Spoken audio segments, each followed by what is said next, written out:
tonight we're analyzing, looking back at last week's preliminary election results and some astounding results as it turned out. Mayor Wu winning by nearly 50 percentage points. Of course, there was a poll showing that was a possibility, but I think a lot of people didn't believe it. Well, it turned out to be true, and subsequently, Josh Kraft, her leading opponent, has withdrawn from the race and changed the dynamic of the election and what we make of it, I guess. And I'm pleased to have joining me in this segment to talk about it. Well, nobody better, former councilor and mayoral finalist Annissa Essaibi George is here, and thanks for coming in, Annissa. Nice to see you. And an upcoming political strategist in Boston, Anthony Davis Jr., the president and CEO of the Davis system. Yes, sir. Yes. I don't think it's up and coming. I think it's here and now. Here and now. I appreciate that. I think it is too.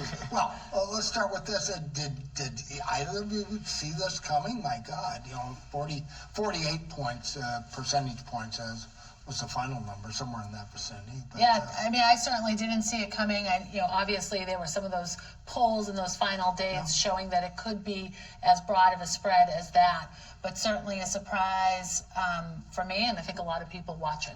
Anthony, I know you were working with Mayor Wu, her campaign. I should say. Absolutely, and similarly, we couldn't have anticipated that. Similar, we saw the polling coming out about a week out from election day, and I think seeing that poll gave us okay, let's shoot for the stars. Let's go for 30 to 40%. But between 40 and 50 was nowhere near anticipated at all. Well, and what was the key to that in your perspectives? Well, I think first, very low turnout, and it's about each of the campaigns turning out their vote, and the Wu team was better than the Kraft team at getting that vote out. Yeah. I think also we see in Boston, very unfortunately, very low turnout in those early, in preliminary races, in the primary, the preliminary as it relates to the municipal level. And Anthony and I were talking, that's a problem for the future, as exciting as it is for the Wu team to have that stretch of a win. For me, it's a question of opportunities to challenge power and challenge and question authority, and to make sure that we have a true democratic and engaging process for the electorate to be a part of. Well, and Anthony, I'm sure you were part of the effort to turn out the vote. What did that turn on? Is it, of course, a lot of people say, but the best thing that happened to Mayor Wu was when they called her to Washington to testify before Congress. She became the anti-Trump, so to speak. But was there more than that involved in? Well, I think the turnout is really an issue. I mean, we had 21% turnout in the preliminary election, which was actually 3% lower than you all's turnout in the preliminary in 2021, which to me, we're in a totally different political climate. And I think that that's really important to note, in that in 2021, we're in a Biden-Harris administration. We don't have daily attacks coming into the city of Boston, and we still had 3% better turnout in that preliminary election, because the candidates, I think, were also very exciting, very diverse field. But then in this climate in 2025, when, you have a White House that is daily attacking the city, for voters to, 1 in 5 voters to turn out, it's a bit disheartening, I think. Is that because they were turned off, though? I think for some folks there was a bit of a foregone conclusion with especially the mayoral race, and then you had 3 district races that went uncontested, and so that also leads to suppressing of the vote. I think also another thing that hasn't been talked about, I haven't seen much talked about, is specifically in immigrant communities, immigrant precincts, you saw lower voter turnout as well. And I wonder how the presence of ICE, some wariness of just the overall process of, being involved. If you were to show up, how would you be greeted?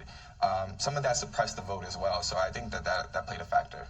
Yeah, I think a lot for years, 4 years, we're going to be looking back on this election in particular, and the preliminary in particular, on how some of these outside forces really impacted that turnout. Well, there's a lot of millions spent anyway, but PAC money that was being spent, a lot of negative ads. A lot of investment Yeah. in dollars per vote Right. out of both the Kraft campaign and the Woo Right. campaign, and that was widely reported on. Still didn't yield the results. I think that either camp, certainly the Kraft camp, didn't want the results it had in the end. But overall, when we're thinking about those numbers, if you're in elected office, as much as you don't ever want to be challenged, I can speak about that firsthand. Yeah. Having challengers, having a thoughtful dialogue and debate in elected office engages more people. We've seen that in District 7, but we were missing that Right. in the mayor's race. Were you surprised that Josh Kraft decided to pull out of the race? I personally was a little disappointed. You had For endorsed sure, I him had before, endorsed him yeah. just the days before. But I do think looking at the math problem that's before you, heading into an election, there's a certain calculation that you make. Yeah. I also, believe in his, true thoughtfulness around the challenges that he witnessed firsthand, especially over the course of the campaign, of what's happening at Mass and Cass, what, the struggle is for individuals experiencing homelessness, struggling with substance use disorder and mental health issues, the challenges around affordability, and all of those pieces. So seeing him now invest those dollars, substantial dollars, and working towards solutions. Part of why I was invested in his campaign was that effort towards the solutions. Was making that commitment. Making that commitment, I think, is really important, and important to the crisis that we're facing at Mass and Cass. Well, and Anthony, of course, you've seen races, and where I guess in theory a race can be turned around, but the fact of the matter is that it's an uphill climb anyway to run against an incumbent and an incumbent mayor in Boston as well. It's been, I don't know, almost 70 years, something like that. But did he do the right thing? Did he pull out some saying, the city would be better if he had stayed in the race, because it kind of forced the candidates and to address issues and come up with supposedly solutions to some very intractable problems. You're talking about the Mass and Cass and homelessness, those kinds of things. Yeah, I think it goes back to the point that Annissa made as well. It's just that I think it's difficult to say that there shouldn't be a challenger in a general, especially in a general election for a mayoral seat, where discussion issues can still continue to be discussed. I mean, now, our mayor, in a way that she probably would be campaigning and out in the community this weekend, you don't really necessarily see a lot of plans for that. And so, at least from the political side, and so things like that, I think, suppress the vote. It's hard for me to say, did he do the right thing or not? Because I think the investment that he's making, especially knowing the money that would probably be spent over the next 2 months to run a race to try and close that math gap, you would have to spend ridiculous amount of money. More than he's committed. Yeah, exactly. So it's hard to say that's not the right thing for him to do, especially if from his time on the campaign trail, like, that seemed to be the issue it is the issue that we hear from 2021 to 2025. But where did he go wrong? Did he miss something here? What was he thinking? Some would say, running against an incumbent mayor, and I'm being... I know you're being a little fresh, but I think it is important. That is an important question, and I can't speak to what he was thinking, per se, as it's a very personal thing, but certainly he got into the race as a desire to challenge the mayor, to move, but there's a real role that campaigns play in pushing a discussion forward. Knowing you're coming from a deficit, that you're the underdog, making certain topics part of the sort of the public discourse of the day. That's really important. And as someone who has governed, been there and done that, as someone who's governed and campaigned, campaigns play a really important role in helping those most important topics rise to the top and engaging residents across the city that sometimes during the rest of the time, whether it's a 2-year term or a 4-year term, feel disengaged. So there's a really important role, and now over these next 6 weeks, we are missing the opportunity to have that more in-depth discussion. And the way that we govern changes when we're not being challenged. It had to sting, though, for him one, to spend that kind of money on a race and come in that far out of it. But, you know, did he have unrealistic expectations? He had never run for public office before, and so you know, that's a whole different animal, and it's one thing to govern, it's a whole other thing to campaign, as you both know well. And did he just miscalculate? I don't think so. I think earlier on there were paths that I'm sure he saw to victory. You know, primarily being sure they had the money, you know, being able to close the gap in that way. I think that the other piece that isn't necessarily talked about a lot, but he did. At the end of the day, we couldn't have anticipated that voter turnout. I mean, I keep going back to turnout, but it really is a thing. It's a thing. It's like that it would be 21. I'm sure that with the money that he was willing to invest into it, part of the strategy was to actually increase turnout, because if you increase turnout, ideally those are your voters. I think a lot of times campaigns spend a lot of money talking to the people who we are likely voters. That's what we call them, and then we spend so much money, time investing into those that we don't necessarily spend the time to increase the electorate, and that's usually where you can kind of make up some of those margins. But I disagree just a little bit. We maybe spend, as a campaign from a strategy perspective, a lot of our resources on direct mail to those more likely super voters. I think as a candidate, we are tied to this work, or are pulled or driven or pulled into this work because we have a passion, especially for those that aren't in close proximity to power, who aren't super voters. And sometimes there's this struggle between, well, I want to be with the people who need me to listen to them, to act on their behalf, so I engage with them.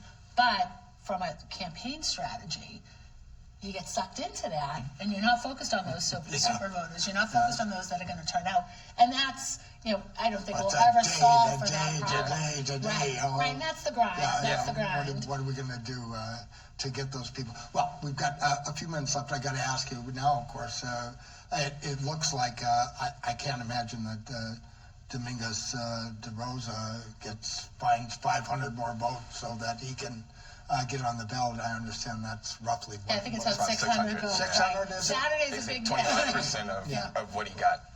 But you know, that would be a big ask. So virtually, I mean, and even if he does, you know, Mayor Wu is virtually guaranteed to win re-election. You do have to appreciate his passion. Yes, I do. And I commitment like to him. this battle. I like him a lot, sure. actually. That's for sure. Yeah, he was a really great candidate. And through his number of campaigns, he's run for a number of offices over the years. He's continued to be a champion around some really critical issues. And there's been some complaints about his style, but he continues to uplift and ensure that there are certain topics, especially around Mass and CAS and some of the youth programming in the city, that is lifted to the top. But the long and the short of it is Mayor Wu, absolute power, absolutely. What does she do with it, and does it go to her head? That's a question. You know, and I think over the course of your show, not to switch topics, but I do think it's a really important one to talk about is the incredible at-large race, which I know you've done, and then D7. Yeah. Like that recount there, we're looking for 20 votes. This isn't 600 votes. 20 votes that can be found. So Saturday is going to, City Hall, where they do the recount, is going to be 100 votes separated four candidates. Four candidates, 100 votes. And so what that recount may show, especially looking at the mail-in ballots that weren't part of some of that original automated stuff. Saeed Coach Ahmed came in first according to the unofficial returns, and then you had Culpepper, the and Reverend then Culpepper second, and Maverick. Of course, is the one that's asking for the recount. So. But that's that 20 votes right, there. 17 votes, something like that. Is that what the difference is? Did I see that right? Yeah. But if it does say the same, do you see any either of those candidates? I mean, I'm going to suggest it's not going to stay the same. I don't know, because those seats are so close together. You'll go back. Time has escaped me, but Councilor Mejia, there's that one vote, that one particular vote. And that recount went back and forth and back and forth. And I don't recall, maybe you do, I don't recall that initial the original wasn't here gap yet. that required the recount, but it was bigger than what we're talking about today in that District 7 race. So and that's it the could one that's easily going to make. change. Oh yeah, I think so.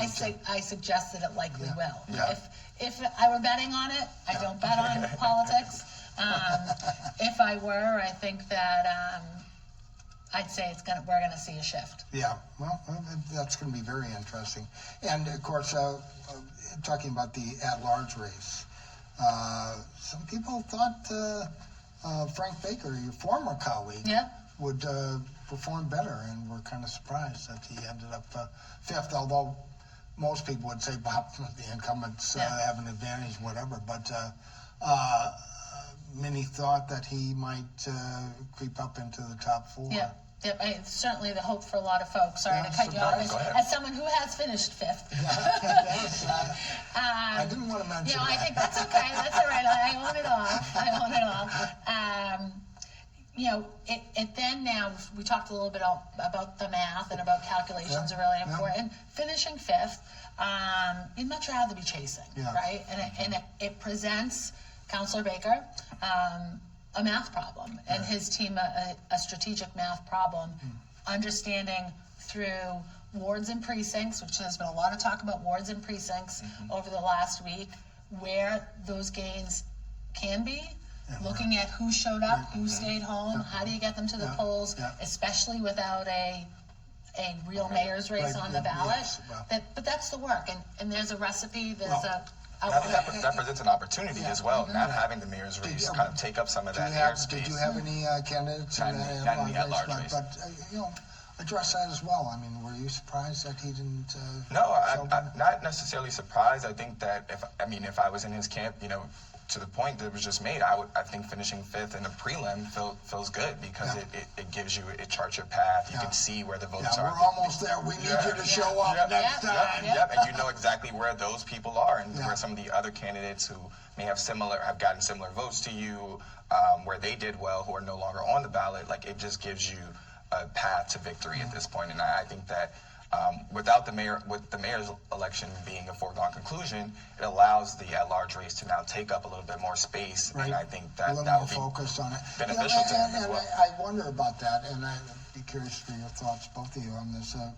Some thought is that the mayor could now weigh in on the at-large race to help her preferred candidates, which she has shown in the past that she was able to do, certainly 2 years ago. The flip side of it is, since there's not as much incentive for at least, and I won't characterize all her voters as progressive voters, but less likely to turn out because it's a foregone conclusion she's winning. What's your take on that? Who comes out? Who benefits or who doesn't? Again, I don't bet on that. Anthony? That's a rhetorical question, of course. No, it's to your point, I think that Councilor Baker definitely benefits as a result of, there not being a mayoral race, which with the mayor not turning out her vote to the number and the extent of what she usually would. Although I'm sure they'll still have a turnout. But I hear you, and that incentive, that push, that we need everybody there, and I'm sure you'll still be telling everybody that, Anthony. But, I mean, that encouragement of getting out the vote is so important, and we've made it so much easier with vote by mail, early voting.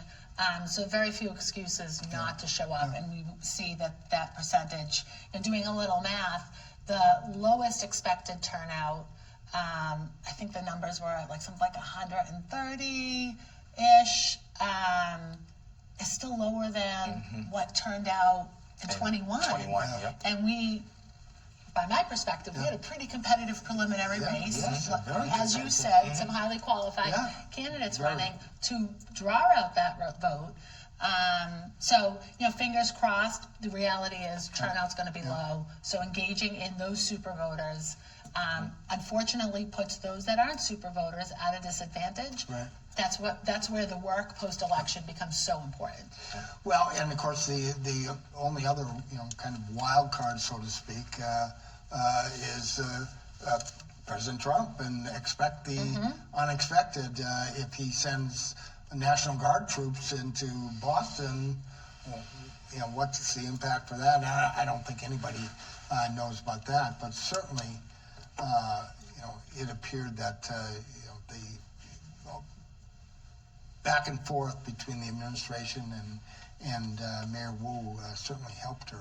Wouldn't you say that was a key factor in the race? Name recognition. You're on the news every day, all day. Earned media that you don't have to pay for, being on, and you're still on TV, you're on news regularly without having to pay for that. That's a big advantage. Yeah. Well, it's going to be very interesting. We've got just a minute or two left, and I want to ask you about, since we're now focused on the council race, where's that going? It was pretty nasty a couple of years ago, and now, of course, Tanya Fernandez Anderson was forced off the council. And how was the relationship between? Do you see the relationship after this election between the mayor and the council? Does she now have to? Does she now have kind of carte blanche to kind of do whatever she wants? And I mean, that's not good for democracy. Yeah. I do think we're going to see a little bit more of the same going forward with this new council. I think the next thing that you'll be talking about post-election, we'll be talking about post-election, whether it's here or at our kitchen tables, is the council presidency. Right. Who's going to lead that body? Right. I think That's really, true, because, really her can term make a difference. Her term is in, up, right? Right. So Council President Louis Jean will be done with her service in that capacity, in that role. Yeah. Certainly returning to the body, but a new council president and those committee chairmanships, and whether or not things make it to the floor. I mean, all of that plays a really important role in the dynamic between both ends of the fifth floor. Yeah. Do you get a sense, Anthony, and I know you're coming at it from kind of a different direction in terms of working the campaign, though, that she's, as a result of this kind of resounding support, that gives her comfort. She's more willing to compromise and work with some of her opponents, political opponents? Like I said, I hope so. I think that it's, like, as was said, it's good for democracy, and I think that right now, one of the things that, as someone who was involved with the campaign, one of the things that we heard quite regularly was folks, having objection to whether or not the mayor is open to hearing from opposing views. And I think that over the next 4 years, that will be a big kind of opportunity for her, really, over the next 4 years, to show that she's willing to hear her political opponents, willing to be nimble and flexible on issues as well. Expend some of that political capital, really, basically. Unfortunately, we're running out of time. Great to have you both here. Annissa, Essaibi, George, of course, former councilor, former mayoral finalist, Anthony Davis Jr., and up and coming, well, he's here now, political strategist. Nice to have you working on the Wu campaign. Thanks for coming. Nice to have you. Appreciate it. Thanks, Joe. You're watching Talking to Neighbors here on the Boston Neighborhood Network. We're here tonight and every Thursday night at the same time. We'll be back next week. Until then, for the entire staff and crew here at BNN, thanks for watching. Have a pleasant evening.